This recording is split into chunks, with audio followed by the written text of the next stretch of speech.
Je vais aujourd'hui partager avec vous la révélation du 31 mars 2018. C'était le sabbat.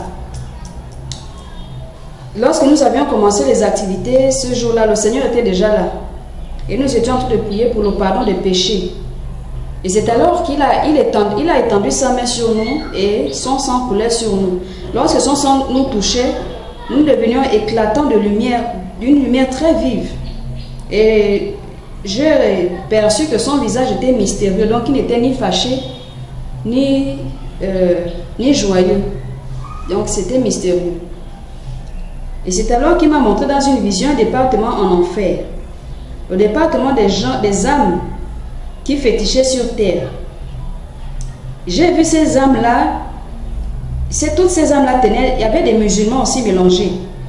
Donc, il y avait des âmes, ces âmes tenaient des chapelets des musulmans là. Il y a d'autres qui tenaient des coris, d'autres avaient des espèces de tissus étranges, d'autres avaient des potiches, d'autres avaient des différents talismans. Donc, chacun tenait l'objet de fétiche qu'il a condamné à être dans ce lieu-là. Et il y a un homme en particulier qui criait. Il criait tellement, il criait plus que tous les autres qui étaient là. Donc, il criait. Et il criait plus que tous ceux qui étaient à côté de lui. Et lorsque je l'ai regardé, il portait une soutane. Je lui ai demandé pourquoi tu es ici. Il m'a répondu qu'il était un grand sorcier sataniste. Qu'il a détruit beaucoup d'églises, il a tué beaucoup de pasteurs, beaucoup de chrétiens, hommes, femmes et enfants mélangés. Et son maître Satan l'avait promis la gloire après sa mort. Mais après sa mort, il a atterri dans ce lieu de tourment. Et depuis, il fait plusieurs départements. Les départements sont tellement nombreux qu'il a cessé de les compter. Et il a ajouté qu'il était vraiment zélé pour la secte du dragon rouge à laquelle il appartenait. Il était rempli de haine contre Jésus et contre tous les chrétiens. Il avait pour projet d'éradiquer tous les chrétiens de la face de la terre. Que c'est le projet que son chef, le diable, l'avait confié. Et il continue en disant que le Seigneur avait, à plusieurs reprises et de plusieurs manières, l'avait demandé de l'accepter, mais il s'était entêté. Un jour, il a encore tendu un piège à un chrétien. Et pendant qu'il tuait, il a tué ce chrétien. Pendant qu'il tuait le chrétien, ce chrétien-là priait. Il faisait une prière de repentance pour lui-même, d'abord son âme, et aussi pour l'âme du sorcier qui était en train de parler là. Et à ce moment, j'ai vu, il y a un écran qui s'est affiché, et je voyais la scène. Lorsque le chrétien est mort, le sataniste poursuit en disant que lorsque ce chrétien est mort, il a senti un pincement dans son cœur et il voulait tout arrêter et se repentir. Mais Satan lui a dit que c'est rien de continuer, que sa puissance n'a pas d'égal. Et il sentait un nouveau dépôt en lui, mais quand Satan lui a dit ça, il s'est laissé convaincre, ne sachant pas que c'était sa dernière chance pour lui de se repentir.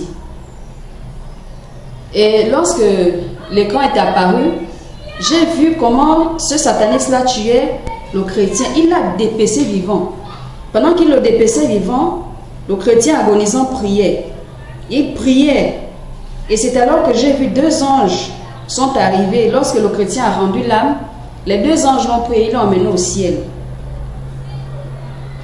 Il était dans une robe brillante, très brillante, vraiment glorieuse. Elle était très belle. Et le sataniste a poursuivi en disant qu'un jour, il partait encore pour tuer un autre chrétien. Et c'est en route qu'il a ressenti un malaise. Il a eu le vertige et son cœur lui faisait mal et a cessé de battre. Subitement comme ça. Et c'est alors qu'il est tombé et c'était sa fin. Il a atterri directement en enfer. Et depuis qu'il est là-bas, il supplie Satan de se rappeler des 1582 âmes qu'il avait sacrifiées. Et aussi des promesses qu'il l'avait faites.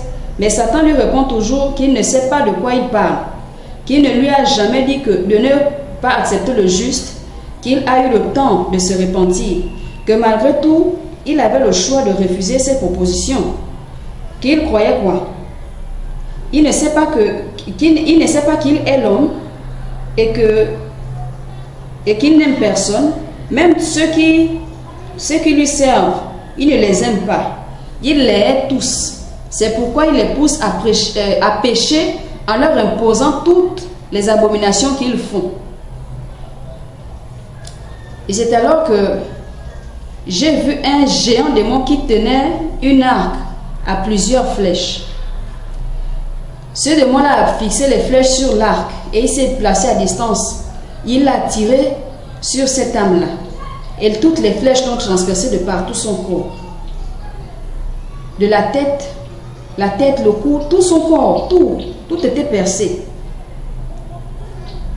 Et je demandais à cette âme-là, mais comment tu opérais? Et c'est alors qu'il m'a expliqué qu'il semait le sommeil dans les églises. Il faisait des mauvaises pratiques dans les carrefours pour causer des accidents.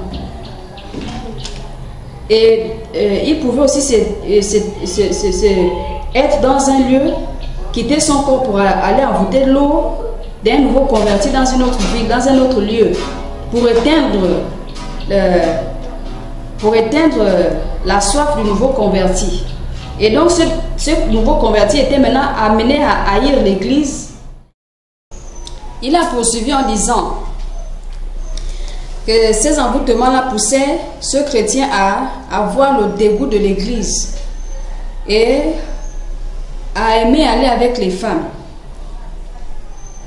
Dans ce cas de figure, ce type d'âme-là, ce cas de personnes-là, étaient à leur merci, et lorsqu'ils avaient besoin de sang dans leur secte, il leur suffisait seulement de pousser ces âmes-là au suicide. Et il se trouve que parmi les filles, les filles qui allaient avec ces nouveaux convertis, la majorité étaient des femmes démons qu'ils envoyaient vers ces âmes-là. Ensuite, pendant qu'ils continuaient toujours de parler, il y a un vent qui s'est soulevé et ça l'a tourné comme un tourbillon. Il a balancé ailleurs pendant qu'il a cessé de parler pendant ce moment-là. Pendant que ça le tournait comme ça.